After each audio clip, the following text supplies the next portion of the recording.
talk about it.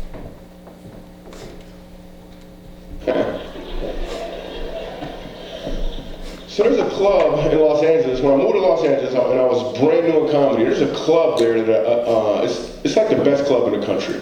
It's called the Comedy and Magic Club. It's actually in Hermosa Beach. This club is extremely hard for a comedian to get into. The way I got into this club is a guy named George Wallace saw me when I lived in New York. He knew I was funny and clean. So when I moved to Los Angeles, he took me to the Comedy and Magic Club. Now he couldn't get me on stage because it's way too prestigious of a club. They have to know who you are. So he got me into the green room. I'm in the green room and suddenly, brand new in town, and I find myself in the green room with some soldiers in comedy. There's George Wallace, Gary Shanley, Jay Leno. I'm brand new in town. And at the time, a football player got hit in the eye with a flag, and he lost his vision in one eye, and he was suing the league for $400 million. Now all of these guys are helping Leno on that joke subject for the monologue for the Tonight Show on NBC. I ain't saying nothing. I'm just happy to be in the room sharing french fries with these dudes. But your gift will make room for you. So then they got quiet and they all looked at me and I'm thinking, oh snap, this is an opportunity. So I was like, all right, let me see if I got this right. He got hit in the eye with a flag, he lost his vision in one eye, and he's suing the league for $400 million. He's not gonna see half of it.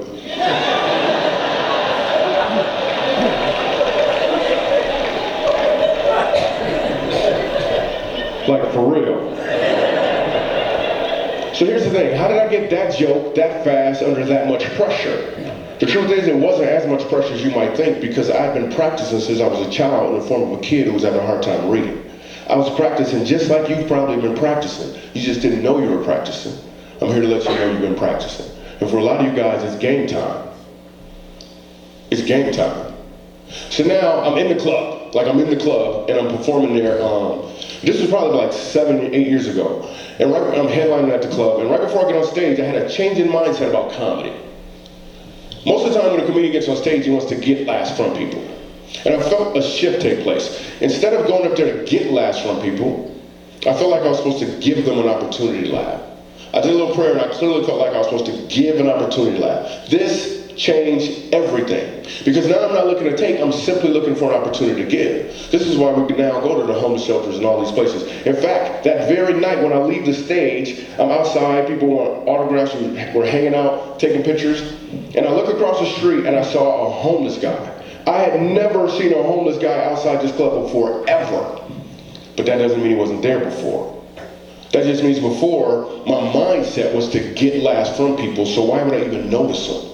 But now I changed my mindset and I see this homeless guy and I have the thought, what about him? How could I give him an opportunity to laugh? And that's when we started doing homeless shelters and prisons and making laughter commonplace in other not common places. So now as a result of doing that, we went to this one place, we went to Montrose, Colorado. It's a facility for children who are being abused by their parents. And I'm hearing all of these stories, and his grandmother tells about her grandson who was so afraid of his mom because he's on drugs. She's been abusing him, and one of the things she's been doing is she's been pulling out his toenails. So I hear this story, and they bring all these kids inside, and Spider-Man is sitting right up. This little boy is so afraid of his mom, everywhere he goes he wears a Spider-Man costume.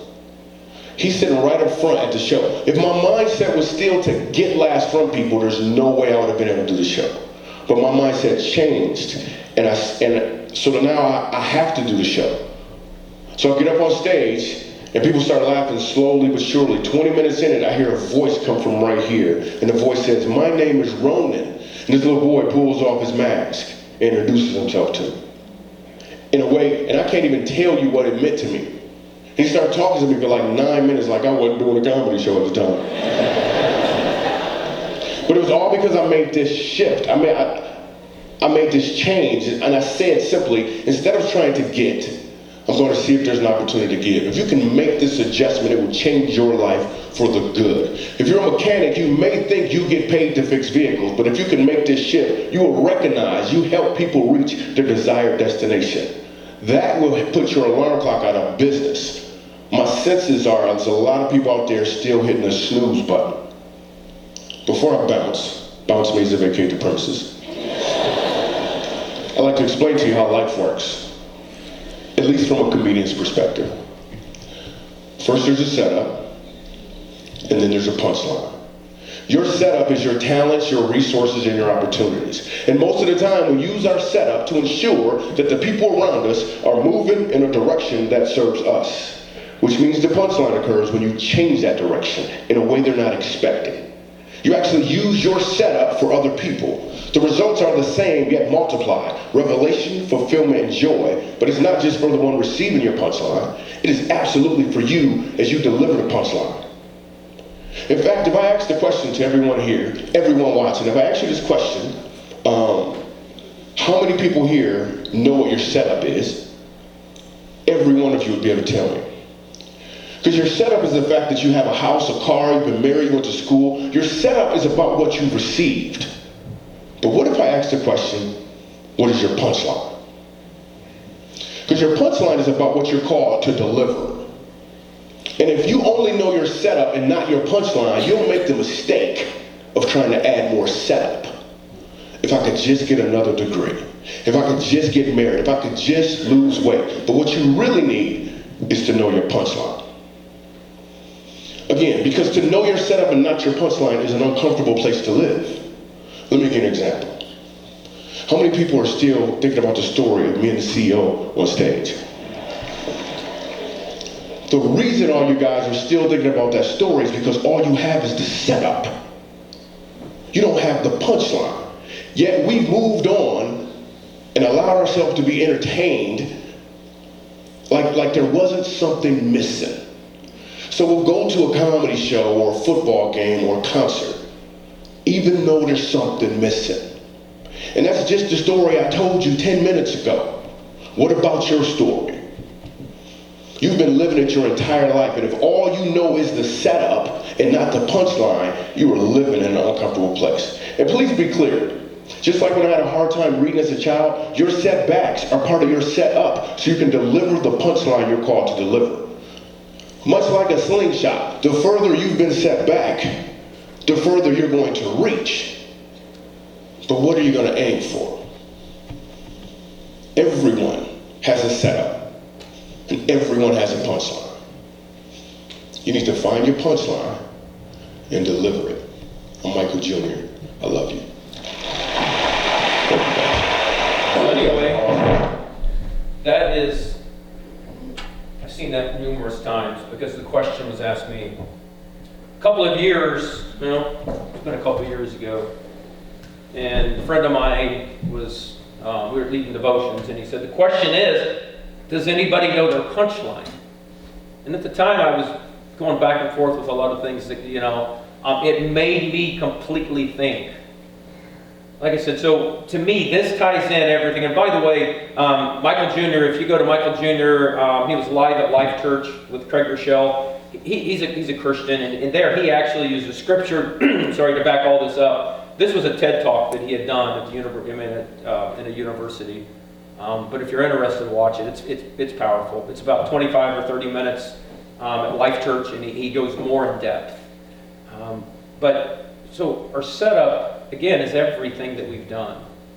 It's our experiences. It's the life that we've lived. It's everything that really God has given us. It's the spiritual gifts. It's our shape. It's how God has made us unique. It's all of those things that makes up our setup.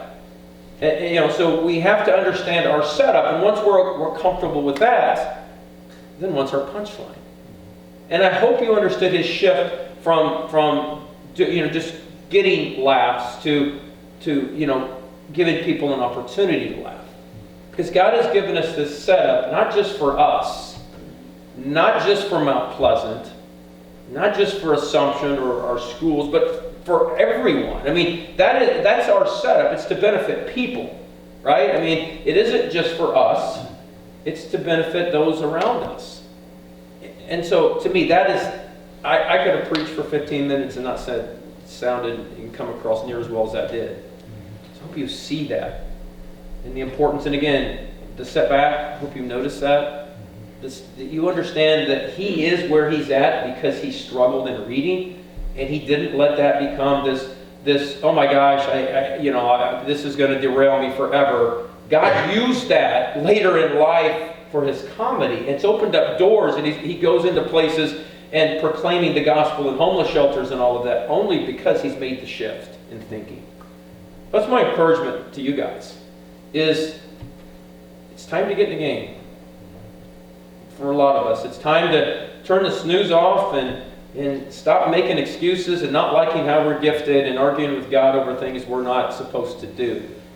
Simply, what is your setup? And probably most of us could go through that and list everything. So maybe that's a homework assignment. Go through and list your setup. I mean, this is who I am. You know, I teach. I do this. I'm married. I live in a small town. You know, here's some things in my life that's impacted me. And then figure out, what does that mean with my punchline? How does that factor into my punchline? Because God has gifted you. God has confidence in you. When we see this, and when the church understands what their why is when the whole world, this whole revival thing takes place, and this movement gets back to where it used to be with the people of God that are convinced. I guarantee those folks in Acts 2 knew their why.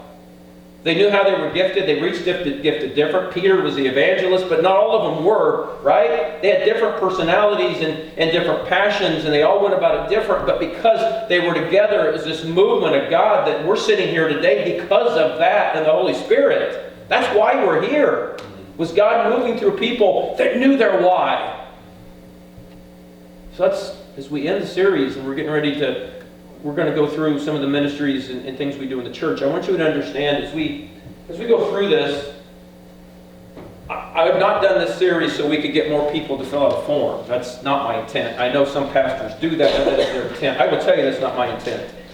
What I've done, and you can take out this form, what I've done is, we got to start in here. I believe that our why is all-encompassing, right? So we worship in here. So everybody pitches in, and we're going to go through some of these in a minute. We also have some things outside the church. But if you notice on there, possible ministry ideas, and I bolded that for a reason. Because like Gary and like the guy that I saw this morning with the fishing thing, God gives you ideas. God uses those passions and those dreams and that personality and your abilities and your connections and all of that for a purpose and a reason. And so I want you to do is you've had this crazy idea, you think, I've always thought about this, but I'm here to tell you, I want you to write that down. And here's what I won't promise you. I won't promise you we'll do it here, but I will promise you that Pastor Dave and I will sit down. Maybe you're not supposed to do it here, right? If you're doing something on the lake, it wouldn't be here. It would be a community type thing. But I want you to begin thinking and being creative and being passionate. I've always had this idea or this thought that I want to do that. It's not going to be everybody, I get it. But if you have that, write that down. But what we're going to do now is this is a simple ways we could think about doing it. I don't know, Pastor Dave, how do you want to do this? What's your thoughts? Let's have somebody that's done. You want to keep them in order? Can we? So what we'll do is, we've listed everything, and if you've been involved in doing that, maybe just, if you could shout out just a minute, this is what this entails, so that folks would know. And all I'm asking you to do when this is done is just to, if you're not involved, just circle something. Yeah, I think I could greet. I'm friendly, or I fake it really well, or whatever that is, and I can stand out there and we can't shake hands, but I can smile. I can't because I have a mask on. I can be demonstrative. I don't know. You talk with your hands. Whatever that looks like. So, and then we're just going to ask you to circle that, or a couple of those, or whatever that is. And then there's a place to deposit them out there, and then back here as well on your way out. So the first one that I put on here was opening and closing the church. We have I know Ronnie and Pastor Dave, you guys, the two. Is there anybody else that helps with that? 6 o'clock on Sunday morning. 6 o'clock. So if you're up early drinking coffee and you can run down and open the church, this is for you. For real, 6 o'clock? For real. Check it off. Have prayer time too. We have a little prayer time. Some folks don't even realize that God gets out of bed at 6 o'clock. So some of you, I get that's not going to fit you. But right now we have a couple people do it. I think they'd appreciate if we could have that on a rotating schedule. So that's all that is. Greeters. Dennis, why don't you, what's that entail to be a greeter? Or Brenda? I will. Okay, Brenda, all right, there you go. I tell you how to do it. You hug the babies and kiss the pretty girls. No, not with COVID.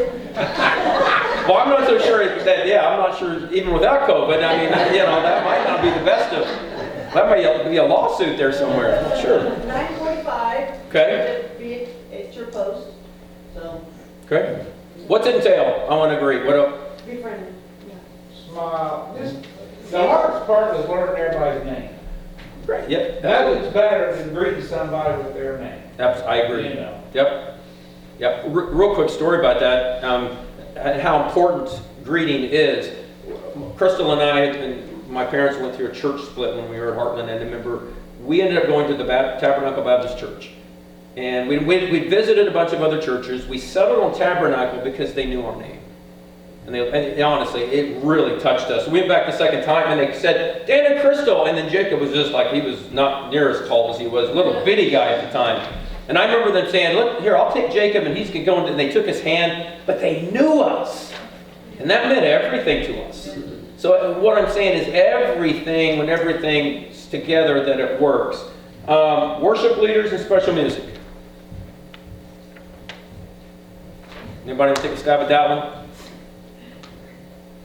You got to be able to stand up here and lead in worship, right?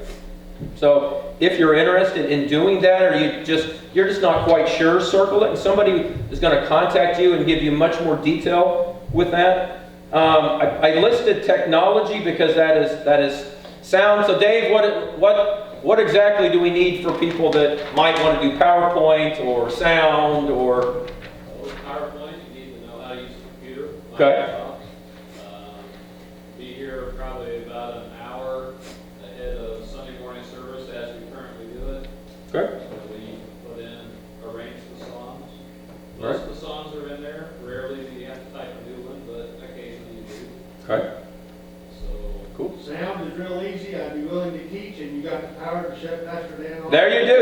It doesn't do, honestly, I can turn this off right now, and I just, when you're as loud as me, it probably doesn't, you probably can't even tell it. But yes, you do have that power, and I have stories about everything, but the sound person's vital, not just for keeping you sound, but also I had some guys, when I was a youth pastor, that would like to never mute you. And so I was in the restroom one time and they decided to keep it on the speaker. This was in the youth building. And again, so you keep those guys happy. They're very, very vital to a lot of things that you do. So if you're interested in that, young people, most of us over the age of, I don't know, 40,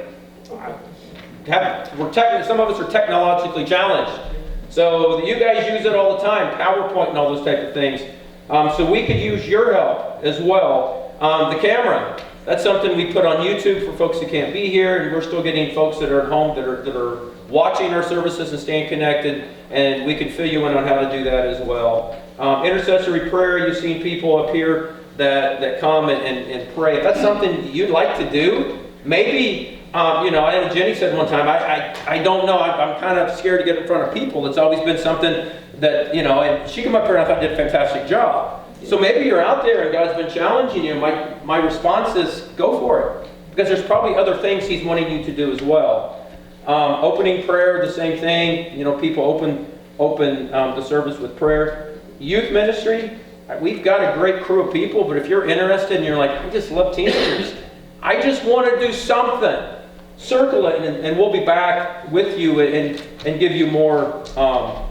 Children's ministry, I don't know. We don't have anything going right at the moment, right? But that's something we definitely need to have some other things going. And so you love kids. You just have a passion. Maybe you've got some ideas. I mean, that's what we're looking for. I circled Workday. I know we just had one running, right? Where we did numerous things here. If I remember, I didn't come because I was in quarantine for a surgery I was having. I'd much rather been here, type of thing. But if you're available to do work days, that way when we have work days, we'll put it out. We can also just call you direct, and even by that, even more than that, I didn't leave a blank. But if you circle work day and then off to the side, maybe put what your specialty is, and you guys may know each other really well. Like if you're, man, I'm an electrician, whatever that is, I'm pretty decent at this or whatever. List that so we can put that down. Mount Pleasant Food Fixers. I know nothing about that, so I need somebody to talk about that. Linda Cole, is she frowning? No, that's She was okay. gonna raise her hand then. Okay. Whenever there's a need, Okay. we've got it on Messenger on Facebook. If you'd like to be added to the group, we'd sure love to add you. Yep. Not everybody can help every time, and that's fine. But Okay. we do have enough ladies that when there's a need, and we put it out there, it gets taken care of. Of course, we've not done a funeral dinner in a long time. But that's a good way to get acquainted. If you're new in the church, it's a good way to get acquainted with other ladies in the church. And if you don't feel like you want to be out in front where everybody can see what you're doing, Yep. you can be in that kitchen and just be very comfortable in there. Okay. It's something we all really enjoy. Okay, fantastic. So if you're interested in that, just circle it, and somebody can contact you and with details on that. Church garden, I listed that because we can always look for some folks probably to help in the garden as well. Visitation, that's Pastor Dave. You want to talk for just a second, minute and a half? About 30 seconds. Okay, that sounds good. Just go, if you miss seeing somebody, go see them. Pick up the phone, call them, send them an email, a text, and just, some of them will tell you that, hey, when I call or sometimes I'd say, hey, I'm not checking up on you, just want you to know, missed you. Yep. And if you're interested, and I know it's because of COVID, some things, interested in hospital calls and doing hospital visitation, Pastor Dave, when it opens up, I'd be glad to take you, let you go with him a couple of times, see what he does and how he does it. And then if you're gifted, if you have a mercy gift or something like that, you just love folks. You just want to pray and you just want to be there. That would be a place you need to plug in. And Pastor Dave, definitely, that's his niche. He excels there. I put greeting card ministry. I don't know if we have one, but I know we have some cards going out. But I think that would be fantastic. Somebody that just says, I miss this person. I know this is going on. You would take that as a ministry. We could get you some cards and just write. And some of you guys are encouragers, just to encourage. So we could do that. We have the Assumption Food Pantry. We need looks like transport and unload items, and then serving. Marvin and Shirley Freeman, Okay. talk with us a little bit about that. Well, I want to go back to the food fixing first. If you like to fix food, you can go to Good Samaritan and they'll help chop up food for the homeless people from 9 to 11. Okay. All right. Good. What about If you the? want to, you can stay later on and hand the food out to the people. Okay. Right now they're just handing it out in the boxes. Okay, yep. Sitting inside and eating, so. Okay. Good. What about the food pantry itself? Any? Well, Shirley and I and Billy go up full Tuesday and a Friday, a full week on a Friday. Okay. And pick up the food. Mhm. And we take a 7x14 trailer Okay. and we try to fill it up as much as we can for the items that the food pantry wants. And we bring it back and we unload it. Okay. All right. And put it on the shelves when we get done. And Good. Fantastic. So if you're anybody wants to do this from January to March, say something to me, because Shirley and I will be leaving before us. well, that sounds really nice. Now I'm thinking about Florida. I'm thinking about the beach. I'm thinking about, man, that's a long time to this beach. Huh. All right. So yeah, if you're interested in that, do that as well. Care and share meals deliveries. Richard Rogers, I know you don't like to talk, but you need to say something. Care and share delivery is fantastic. Okay. Fun to see the people, Okay. tell them God bless you. Ask them for the prayer of the meal or whatever. Okay. So if that's you and you're a person that just, again, loves people, you like to encourage, that'd be a great place to start. So circle that. Good Samaritan baked goods, and then we do that as well. We take baked goods into the Good Sam, and then we have the opportunity to do the meal prep that Marvin talked about. And then, of course, coming up, assemble community Christmas boxes, as Pastor Dave talked about this morning. That's an opportunity, so you can circle that as well. And then, of course, the last one I already talked about was the possible ministry ideas. Pastor Dan? Yes. We've just started the ladies ministry. Okay, yep. And we meet the first Wednesday of the month. Okay. And we have a devotion and an activity. And, Okay. last month, or this month, I guess, we actually talked about different things for the rest of the year. Okay. In November, we are packing boxes for Okay. college and military. Yep. And then we have committed to the carriage house. Okay. The third Monday of the month, and what that is, one of the shelters, it's the emergency shelter.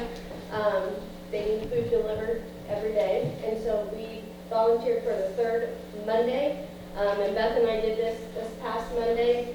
Basically, I made a casserole, and she had some other sides. We dropped the food off, and because of COVID, I don't think they really want you staying and serving the ladies. So we dropped it off, met a couple of ladies, and it was a really quick trip. Not as we thought we'd be there a little bit longer, but it was really easy. So again, you ladies that can cook some good food. So yeah, list that. I apologize if I've missed anything else. But list ladies on there and check it if you'd like maybe more information or maybe to help out with the meal. Do that as well. Not because it was on the announcements, but hey, all of the help would be appreciated on the trunk or treat on Saturday in Assumption from 2 to 5. They'll just show up on Walnut Street, kind of across from the Christian church. They're not doing it up on the main drag, and they will have masks, and we'll have gloves for you. Okay. So again, this whole thing, yes, Marvin. If you want, anybody this spring who wants to work in the garden, see Mr. Shuck. Okay, yep. Very good. See Mr. Shuck if you want to work in the spring in the garden. That would be fantastic. So I hope you understand that even here in a community of faith like Mount Pleasant, if everybody plugs in and everybody does, then this body is benefited, but also Shelbyville and other surrounding communities because we use our gifts. It's not for us. It's for in here and it's for out there. But in your individual lives, remember that God has gifted you. You're unique. God wants to use you. You know your punchline, and if not, start listing things out. Your setup, and then really start asking God, praying, God, what's my why? If you ask Him, start showing you. He will. Let me pray for you. Father, thank you that this was just a little different service, and that's okay. God, that you're a good God, that you have so many gifts within the body when everybody does their part, that it's amazing that what happens. It's amazing that what can happen just within Mount Pleasant, within our communities around us, with our state, with our world, just because some folks go, you know what, I don't want to sit on the sidelines. I want to get in the game. God, my prayer right now through the power of your Holy Spirit is for us to go home and to begin listing what our setup is and just our experiences and some of the passions you put inside of us, and list all of those and then seek you to find out what's my why. What are you wanting me to do with the setup I have? What is my punchline? And God, when your people get that, I believe a movement of God is going to go through this land like never before. And you're just going to do amazing things because we understand why we're here. That we're not all gifted the same, but you have confidence in us to go and impact our world and our schools and our coffee shops and our golf courses and all of those places that we go. I pray your continued blessings and angels round about each and every person. Keep them safe. And let us be beacons of light in a world right now that desperately needs to know there's hope, and that hope is only found in Jesus.